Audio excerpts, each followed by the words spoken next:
जय हिंद साथियों, स्वागत है एक बार फिर से आप सभी दोस्तों का शिक्षा संकल्प के इस ऑनलाइन यूट्यूब प्लेटफॉर्म पर। कैसे हैं आप सभी दोस्त? आशा करते हैं कि आप लोग बहुत ही अच्छे होंगे। साथियों, आज के इस स्पेशल सेशन में हम लोग कवर करने वाले हैं कला वर्ग यानी आर्ट ग्रुप के लिए जो प्रश्न पिछले वर्षों में पूछे गए हैं, उन प्रश्नों को यहाँ पर डिस्कस करने का प्रयास किया गया है। आप लोग अंत तक बने रहिएगा, ये बहुत ही इंपॉर्टेंट सेशन होता है।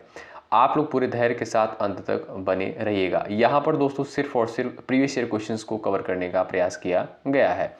आइए शुरू करते हैं। आप लोग पूरे धैर्य के साथ अंत तक बने रहिएगा। सवाल नंबर पहला आपके स्क्रीन पर लग चुका है। भारत का जो है सबसे बड़ा राज्य कौन सा है? बिल्कुल बेसिक सा क्वेश्चन है, पूछा जा चुका है पेपर में।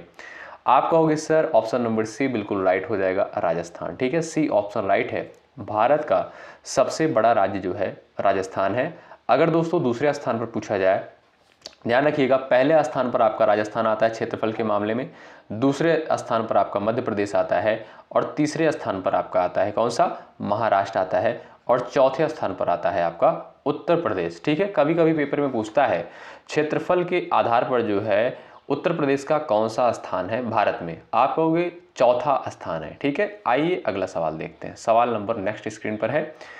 निम्नलिखित में से कौन सा जो है राजस्थान का मरुस्थलीय जिला नहीं है? प्रयास करो आंसर देने के लिए आप सभी लोग।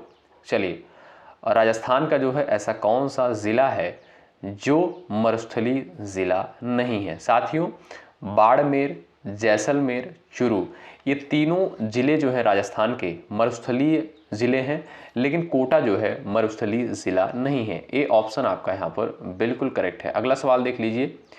निम्नलिखित में से कौन सा जो है केरल का तटवर्ती जिला है? प्रयास कर सकते हो आंसर देने के लिए। चलिएगा दोस्तों, केरल में जो है कुल कितने जिले हैं? आप कहोगे सर 14 जिले हैं। ठीक है, और यहाँ पर आपसे पूछता है कि कौन सा जिला जो है तटवर्ती जिला है। दोस्तों, इडुक्की जिला जो है केरल का, ये तटवर्ती जिला है। आपका डी ऑप्शन बिल्कुल राइट है। अगला सवाल देखिएगा, पूरे धैर्य के साथ आप लोग बने रहिएगा और भाई सेशन को आप लोग लाइक करते हुए चलो। ठीक है, जो भी साथी चैनल पर नए हैं, बिल्कुल बेहतर कंटेंट प्राप्त करने के लिए शिक्षा संकल्प के इस यूट्यूब प्लेटफॉर्म से आप लोग जरूर जुड़ें। निश्चित रूप से यहाँ से आपको हेल्प मिलेगी। आइए, सवाल कहता है पुरा लेख विद्या का अभिप्राय क्या है? सिक्कों का अध्ययन, शिलालेखों का अध्ययन, महाकाव्यों का अध्ययन, भूगोल का अध्ययन। प्रयास करिएगा आंसर देने के लिए। पूरा लेख विद्या का अभिप्राय जो है क्या है? साथियों याद रखें, ऑप्शन नंबर बी करेक्ट हो जाएगा। पूरा लेख विद्या के अंतर्गत जो है शिलालेखों का अध्ययन किया जाता है। बी ऑप्शन आपका यहाँ पर बिल्कुल करेक्ट है। अगला सवाल देख लो भाई। प्राचीन काल में जो है स्रोत सामग्री लिखने के लिए कौन सी भाषा का प्रयोग किया जाता था? संस्कृत, पाली, ब्राह्मी और खरोष्ठी। चार ऑप्शंस आपके सामने दिए गए हैं। आंसर देने का आप सभी प्यारे साथी प्रयास करो। प्राचीन काल में जो है स्रोत सामग्री लिखने के लिए कौन सी भाषा का प्रयोग किया जाता था? ऑप्शन नंबर दोस्तों ए करेक्ट हो जाएगा। संस्कृत लैंग्वेज का जो है प्रयोग किया जाता था। ठीक है, अगला सवाल देखो। मानव द्वारा प्रयुक्त पहली धातु कौन सी थी? मोस्ट इंपॉर्टेंट सवाल है, जवाब दीजिएगा। मानव द्वारा जो है प्रयुक्त पहली धातु कौन सी थी? एल्यूमिनियम, तांबा, लोहा और चांदी। बी ऑप्शन आपका बिल्कुल राइट है दोस्तों। मानव द्वारा जो प्रयोग में लाई गई धातु थी वो थी आपकी तांबा। ठीक है, अगला सवाल देख लो। सवाल नंबर नेक्स्ट, ये भी जो है पेपर में पूछा गया सवाल है। कहता है कि महापाषाण संस्कृति हमें दक्षिण भारत के उस ऐतिहासिक युग से परिचित कराती है जब महापाषाण काल में उपयोग में लाए जाते थे पत्थर से बने अस्त्र, पत्थर से बने औजार और उपकरण, बड़े पत्थरों से घेरी गई समाधियां, पत्थर से बनी हुई दैनिक उपयोग की सामग्री। आंसर दे सकते हो आप सभी साथी। महापाषाण संस्कृति का काल जो है कब से कब तक माना जाता है दोस्तों? 500 ईसा पूर्व से 100 ईस्वी तक जो है महापाषाण संस्कृत का काल माना जाता है। ठीक है, दक्षिण भारत के उस ऐतिहासिक युग से जो है परिचित कराती है महापाषाण संस्कृति जब महापाषाण काल में जो है उपयोग में लाए जाते थे। क्या उपयोग में लाया जाता था? बड़े पत्थरों से घेरी गई समाधियां यानी कब्रें। ऑप्शन नंबर दोस्तों सी बिल्कुल राइट है। अगला सवाल देख लो। धातु से बने सिक्के सबसे पहले जो है प्रकट हुए थे, बताइए कहाँ पर जो है सबसे पहले जो है धातु का सिक्का देखने को मिलता है। आप लोग आंसर दे सकते हो इस सवाल का। चलो भाई, आंसर देने का आप लोग प्रयास कर सकते हो। चलिएगा, धातु से बने सिक्के जो है सबसे पहले प्रकट हुए, बताइएगा। आप कहोगे सर बौद्ध काल में, ऑप्शन नंबर सी बिल्कुल करेक्ट हो जाएगा, सी ऑप्शन बिल्कुल राइट होगा। अगला सवाल देख लीजिएगा, कालीबंगन जो है किस प्रदेश में स्थित है, बताएं। चलिए भाई, कालीबंगन जो है किस प्रदेश में स्थित है, और कई बार जो है हमने इस क्वेश्चन का आंसर आपको बताया है। पंजाब, हरियाणा, गुजरात और राजस्थान। कालीबंगन दोस्तों ये कहाँ पर स्थित है, ये आपका राजस्थान में स्थित है, ऑप्शन डी करेक्ट हो जाएगा। अच्छा, गुजरात में दोस्तों आपका एक लोथल है, ये लोथल जो है स्थित है, बहुत महत्वपूर्ण है, ये भी पेपर में पूछता है, ठीक है। तो इस क्वेश्चन का डी ऑप्शन करेक्ट है, कालीबंगन जो है ये राजस्थान राज्य में स्थित है। अगला सवाल देखिएगा भाई, हड़प्पा की सभ्यता के बारे में जो है कौन सी उक्ति सही है। उन्हें अश्वमेध की जानकारी थी, गाय उनके लिए पवित्र थी, उन्होंने पशुपति का सम्मान करना प्रारंभ किया, बताइए। साथियों इस क्वेश्चन का ऑप्शन नंबर आपका बी करेक्ट हो जाएगा, गाय जो है उनके लिए पवित्र थी, ठीक है भाई। ऑप्शन नंबर बी आपका इस क्वेश्चन का बिल्कुल राइट हो जाएगा, ठीक है। हड़प्पा सभ्यता के लोग जो है गाय को सबसे ज़्यादा पवित्र मानते थे तथा उसकी जो है पूजा अर्चना भी करते थे। ऑप्शन नंबर बी करेक्ट है। अगला सवाल देख लीजिए भाई, हड़प्पा के लोगों की सामाजिक पद्धति क्या थी, बताओ। आंसर दे सकते हो उचित समतावादी, दास श्रमिक आधारित, वर्ण आधारित, जाति आधारित, बताएं। चलिएगा, प्रयास करिएगा। हड़प्पा के लोगों की सामाजिक पद्धति जो है वर्ण पर आधारित थी, यानी ऑप्शन नंबर सी बिल्कुल आपका यहाँ पर करेक्ट हो जाएगा, ठीक है भाई। अगला सवाल देखें, सवाल नंबर नेक्स्ट, सिंधु घाटी की खुदाई में मिले अवशेषों में तत्कालीन व्यापारिक और आर्थिक विकास के घोतक निम्न में से कौन से हैं। मिट्टी के बर्तन, मुद्राएं, नावें और मकान, बताइएगा। आंसर देने का प्रयास करिएगा आप लोग। चलिए, ए ऑप्शन वाले दोस्त यहाँ पर करेक्ट है, मिट्टी के बर्तन, ठीक है। अगला सवाल देखें, भारत में खोजा गया सबसे पुराना शहर जो है कौन सा था, बताएं। भारत में खोजा गया सबसे पुराना शहर जो है कौन सा था, जवाब दीजिएगा। साथियों आप सभी को पता है 1921 में जो है दयाराम साहनी के द्वारा जो है हड़प्पा की खुदाई की गई थी, तो आपका ऑप्शन नंबर ए बिल्कुल राइट हो जाएगा। भारत में खोजा गया सबसे जो पहला पुराना शहर था वो था हड़प्पा, ए ऑप्शन राइट है। अगला सवाल देख लो भाई, हड़प्पा स्थलों की खुदाई में निम्नलिखित में से क्या नहीं मिला है, बताएं। नालियां और कुएं, दुर्ग, धान्यागार, शिखर सहित मंदिर, बताएं।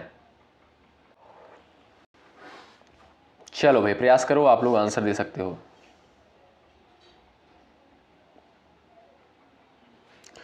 साथियों डी ऑप्शन आपका यहां पर बिल्कुल राइट हो जाएगा, ठीक है भाई। डी ऑप्शन वाले दोस्त करेक्ट है। नालियां और कुएं, दुर्ग, धान्यागार ये तीनों जो है प्राप्त होते हैं, लेकिन शिखर सहित मंदिर जो है नहीं प्राप्त होता है।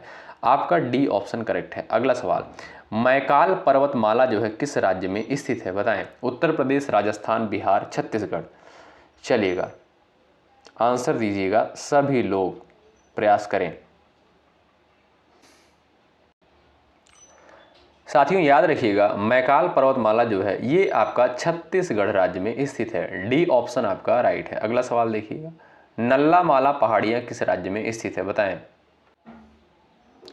उड़ीसा में, मेघालय में, आंध्र प्रदेश और गुजरात। चार ऑप्शंस आपके सामने दिए गए हैं, प्रयास कर सकते हो। नल्ला माला पहाड़ियां जो है किस राज्य में स्थित है। दोस्तों ये जो है आपका आंध्र प्रदेश में स्थित है, सी ऑप्शन बिल्कुल इस क्वेश्चन का राइट होगा। आइए अगला सवाल देखते हैं, आंध्र प्रदेश और तमिलनाडु के तटीय भूभाग को क्या कहते हैं, बताएं। आंध्र प्रदेश और तमिलनाडु के तटीय भूभाग को जो है क्या कहा जाता है। चलिएगा, प्रयास करो आंसर देने के लिए।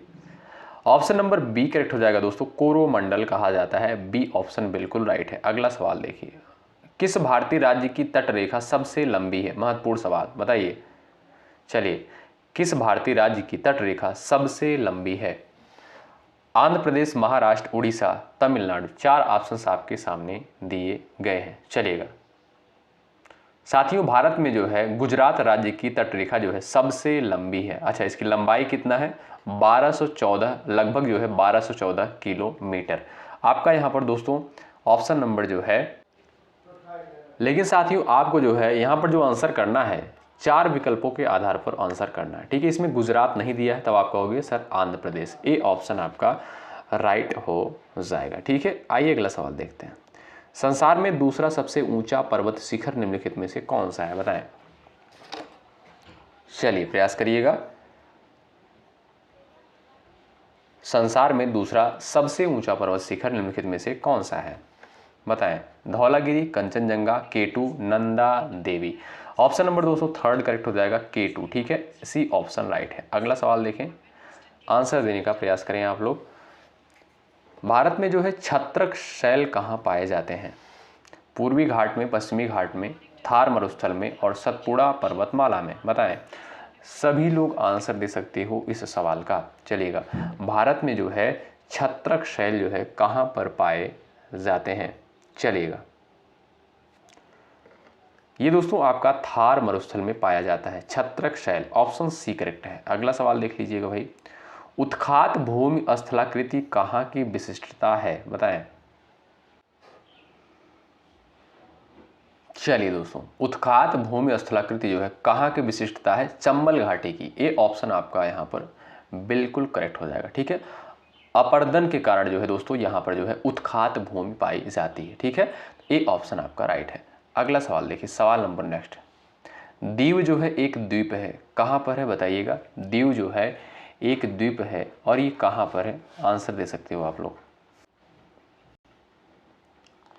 चलिएगा, 4 ऑप्शंस दिए गए हैं। दमन से हटकर, गोवा से हटकर, गुजरात से हटकर, महाराष्ट्र से हटकर। चलिएगा साथियों, दीव जो है एक छोटा सा द्वीप है जो गुजरात के सौराष्ट्र प्रायद्वीप के दक्षिण सिरे पर स्थित है। ऑप्शन नंबर आपका यहाँ पर सी बिल्कुल राइट होगा। अगला सवाल देखिए, माजुली जो है संसार का सबसे बड़ा नदी द्वीप किस राज्य में स्थित है? बताएं। माजुली जो है संसार का सबसे बड़ा नदी द्वीप जो है ये किस राज्य में स्थित है? चलो भाई आंसर करिएगा। साथियों, ये जो है आपका असम में स्थित है। कहाँ पर? असम राज्य में स्थित है। असम नहीं, असम होता है। और आप कह सकते हो यह जो है ब्रह्मपुत्र नदी के मध्य में स्थित है। ठीक है, ब्रह्मपुत्र नदी के मध्य में स्थित है माजुली द्वीप। ठीक है, बहुत महत्वपूर्ण है। अगला सवाल देखें, भारत में जो है सबसे घनी आबादी वाला राज्य कौन सा है? बताएं। भारत में जो है सबसे घनी आबादी वाला राज्य कौन सा है? प्रयास करो आंसर देने के लिए। वो है दोस्तों आपका उत्तर प्रदेश। ए ऑप्शन यहाँ पर बिल्कुल करेक्ट होगा। ठीक है, अच्छा, उत्तर प्रदेश की राजधानी क्या है और उत्तर प्रदेश की राजधानी किस नदी के किनारे बसी हुई है ये भी बताइएगा। और वर्तमान में उत्तर प्रदेश के मुख्यमंत्री कौन है और राज्यपाल कौन है? सभी लोग आंसर करिएगा जरूर से जरूर, आपके लिए ये क्वेश्चन है। ठीक है, आइए अगला सवाल देखिए, कंचनजंगा जो है स्थित है बताइए। नेपाल में, सिक्किम में, पश्चिम बंगाल में, हिमाचल प्रदेश में। प्रयास कर सकते हो। चलिएगा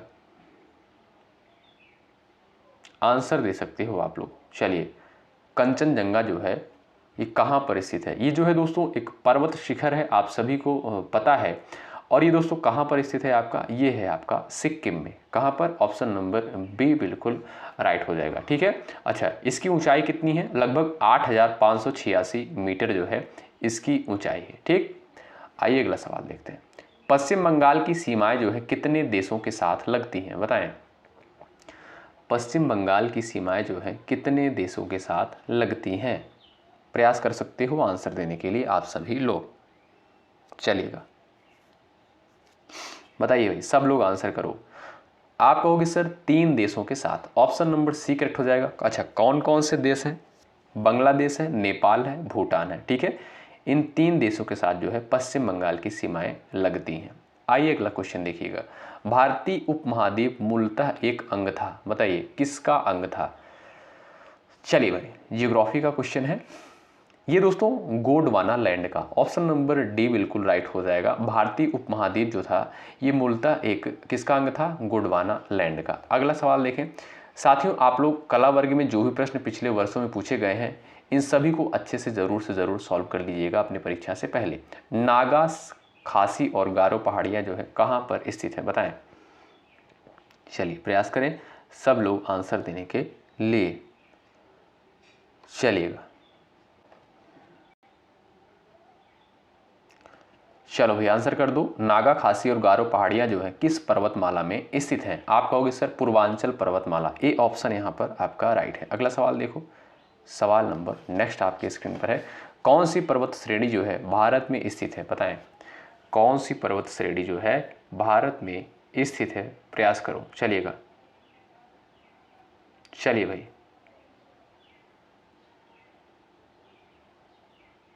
पीर पंजाल, ऑप्शन नंबर दोस्तों डी बिल्कुल करेक्ट हो जाएगा। ऑप्शन नंबर डी वाले दोस्तों बिल्कुल यहाँ पर राइट हो जाएंगे। अगला सवाल देखिएगा, नाथुला जो है एक स्थान है जहां 44 वर्षों के बाद भारत चीन सीमा व्यापार फिर से शुरू किया गया है। वह भारतीय सीमा पर स्थित है, सिक्किम में, अरुणाचल प्रदेश में, हिमाचल प्रदेश में, जम्मू कश्मीर में, बताएं। चलिएगा साथियों, आप सभी को पता होना चाहिए नाथुला जो है हिमालय का एक बड़ी पहाड़ी दर्रा है, एक पहाड़ी दर्रा है नाथुला, और ये जो है आपका सिक्किम में स्थित है। ए ऑप्शन आपका बिल्कुल राइट है। अगला सवाल देखें, सवाल नंबर नेक्स्ट, क्षेत्रफल की दृष्टि से भारत जो है संसार का सबसे बड़ा देश है, बताइए किस स्थान पर आता है पूरे विश्व में क्षेत्रफल के आधार पर? आंसर दे सकते हो आप लोग। चलो भाई, बहुत महत्वपूर्ण सवाल है। चलिए, 7वें स्थान पर दोस्तों, याद रखिएगा महत्वपूर्ण है। क्षेत्रफल की दृष्टि से अगर आप देखोगे पूरे वर्ल्ड में तो भारत जो आता है 7वें स्थान पर आता है। अगला सवाल देखिए, निम्नलिखित में से कौन जो है, कौन सा भारत का सबसे अधिक आर्द्र स्थान है, बताइए कौन सा जो है सबसे अधिक आर्द्र स्थान है? प्रयास कर सकते हो आंसर देने के लिए। चलिएगा, आंसर करिएगा।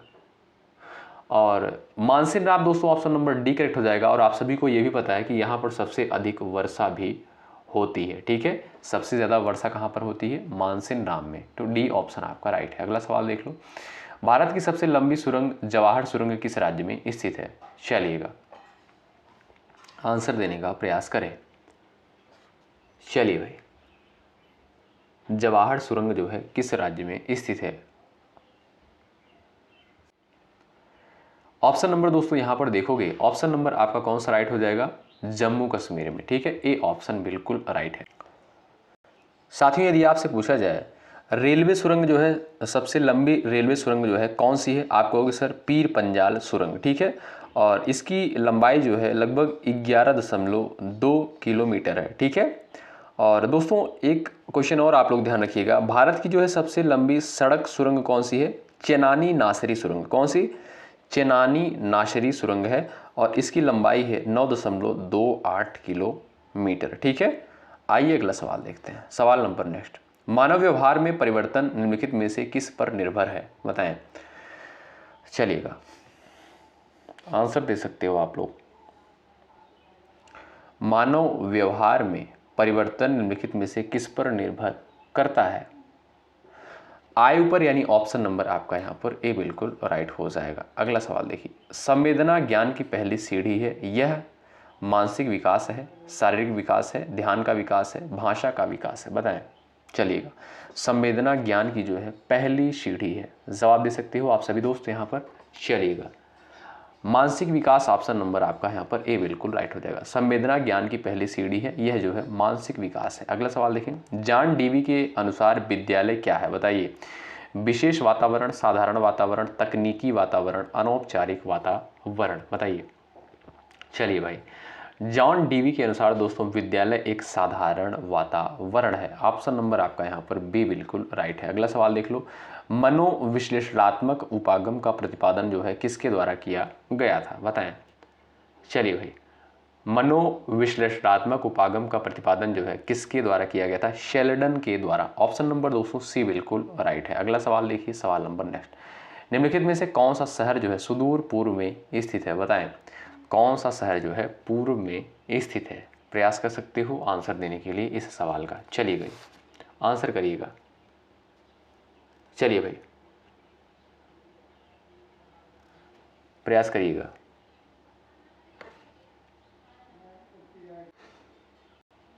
अच्छा, कौन कौन से शहर हैं जो दोस्तों आप कह सकते हो सुदूर पूर्व में आते हैं, कौन कौन से राज्य हैं आपके। पश्चिम बंगाल हो गया, उड़ीसा हो गया, बिहार और झारखंड हो गया, ये सभी आपके जो है सुदूर पूर्व में आते हैं। ठीक है, उत्तर प्रदेश का जो दोस्तों लखनऊ है, उत्तर प्रदेश का लखनऊ है जो उत्तर प्रदेश की राजधानी है, ये भी शहर जो है आपका सुदूर पूर्व में आता है। ठीक है, ऑप्शन नंबर ए बिल्कुल राइट है। अगला सवाल देखिए, निम्नलिखित में से कौन सा जिला जो है उत्तर प्रदेश के तराई क्षेत्र में नहीं है, बताएं कौन सा जिला जो है उत्तर प्रदेश के तराई क्षेत्र में नहीं स्थित है। प्रयास करो आप लोग, Pilibhit, Bahraich, Lakhimpur Kheri, Hardoi. Option number D correct हो जाएगा, हरदोई। ठीक है, अगला सवाल देखो, निम्नलिखित में से भारतीय राज्यों में से जो है कौन सा लगभग इतना बड़ा है जितना कि यूरोप का राष्ट्र पोलैंड, यानी यूरोप का एक राष्ट्र दोस्तों पोलैंड है, इतना बड़ा है जितना कि भारत का एक राज्य है। वो कौन सा राज्य है आप लोग बताओ।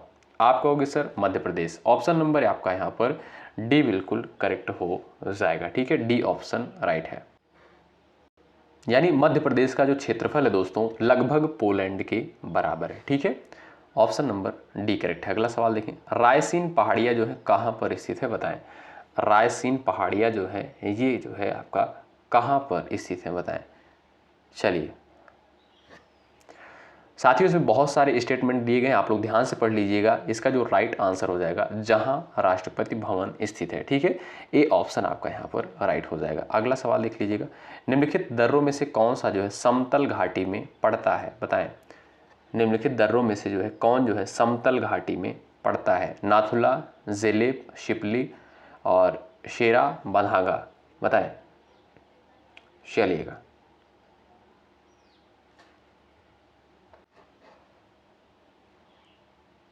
चलिएगा भाई, ऑप्शन नंबर दोस्तों आपका सी बिल्कुल यहाँ पर करेक्ट हो जाएगा। निम्नलिखित में से जो है समतल घाटी में कौन सा दर्रा पड़ता है, शिपकीला दर्रा जो है समतल घाटी में पड़ता है। ठीक है, ये दोस्तों एक संकीर्ण दर्रा है और यह जो है हिमालय की पहाड़ियों के अंतर्गत आता है। ठीक है, कुछ लोग कहेंगे सर ये बताइए जो सेकंड पेपर में कला वर्ग में प्रश्न पूछा जाता है, अगर टफ क्वेश्चन आएगा तो क्या करेंगे। देखिए इसीलिए मैं आपसे पहले से ही कह रहा हूँ, आप लोग जो है अगर आप यूपी से बीएड करना चाहते हो, एंट्रेंस देना चाहते हो, फॉर्म अप्लाई किए हो, तो हिंदी पर ज़्यादा फोकस करिए, रीजनिंग पर फोकस करिए और आप लोग जो है जीके जीएस जो आपका पूछा जाता है, और दोस्तों मैथ के कुछ टॉपिक से प्रश्न पेपर में बनते हैं उसको भी आप लोग ध्यान रखिएगा। और बेसिक क्वेश्चन होते हैं, अगर आपको मैथ बिल्कुल भी नहीं आती, अगर आप लोग थोड़ा बहुत कवर कर लेते हैं, आपको चीज़ें समझ में आ जाएंगी, क्लियर हो जाएंगी और आप लोग आसानी से क्वेश्चन को बना पाओगे और अच्छा स्कोर होगा आप लोगों का। ठीक है, आपको फोकस किस पे करना है, रीजनिंग हो गया आपका, हिंदी हो गया और जीके जीएस जो आपका फर्स्ट पेपर में पूछा जाता है 50 प्रश्न, उस पर फोकस करना है। करंट अफेयर पढ़ लीजिए आप लोग। ठीक है, और यूपी स्पेशल से जो है कुछ प्रश्न आता है उसकी भी वीडियो आपको प्रोवाइड करी जाएगी इस चैनल पर। ठीक है, तो जिनको भाई समस्या आ रही है सेकंड पेपर में जो प्रश्न पूछा जाता है 50, उसमें अगर दिक्कत आ रही है तो आप लोग इन चीज़ों पर अच्छे से फोकस करो। ठीक है, चलिए, और अगला सवाल आपकी स्क्रीन पर है, कैलाश मानसरोवर की यात्रा पर जाने वाले तीर्थयात्रियों को तिब्बत में प्रवेश करने के लिए किस दर्रे को पार करना पड़ता है, बताएं। चलिए, कैलाश मानसरोवर की यात्रा पर जाने वाले तीर्थयात्रियों को तिब्बत में प्रवेश करने के लिए किस दर्रे को पार करना पड़ता है, लिपू लेक दर्रे को। आपका सी ऑप्शन दोस्तों यहाँ पर बिल्कुल करेक्ट हो जाएगा। यह जो है हिमालय का एक पहाड़ी दर्रा है जो उत्तराखंड राज्य के कुमाऊं क्षेत्र को तिब्बत के आप कह सकते हो तलकाकोट शहर को जोड़ता है। ठीक है, ऑप्शन नंबर सी करेक्ट है। साथियों यहाँ पर जो है इंपॉर्टेंट प्रश्नों को कवर किया गया है और आज की क्लास यहीं पर समाप्त होती है। यहाँ पर सिर्फ और सिर्फ प्रीवियस ईयर क्वेश्चंस को कवर किया गया था। क्या आपको कला वर्ग का अभी और भी प्रीवियस ईयर क्वेश्चन चाहिए, एक बार कमेंट बॉक्स में ज़रूर बताइएगा। क्या आपको ये क्लास पसंद आती है कि नहीं आती है, अपना रिव्यू जो है ज़रूर आप लोग कमेंट बॉक्स में बताइएगा और लाइक की संख्या बताएगी कि आपको जो है नेक्स्ट वीडियो प्रोवाइड करी जाएगी कि नहीं की जाएगी। ठीक है, आप लोग लाइक की संख्या बढ़ाते चलो। अभी और भी PYQ है कला वर्ग में जो पूछे गए हैं वो भी आपको प्रोवाइड किया जाएगा, लेकिन उससे पहले जो है आप सभी दोस्त सेशन को लाइक कर दो। जो भी साथी चैनल पर नए हैं सब्सक्राइब करके बेल आइकन को ज़रूर प्रेस कर लो। मिलते हैं आपसे नेक्स्ट क्लास में, तब तक के लिए बाय बाय, टेक केयर, जय हिंद, जय भारत।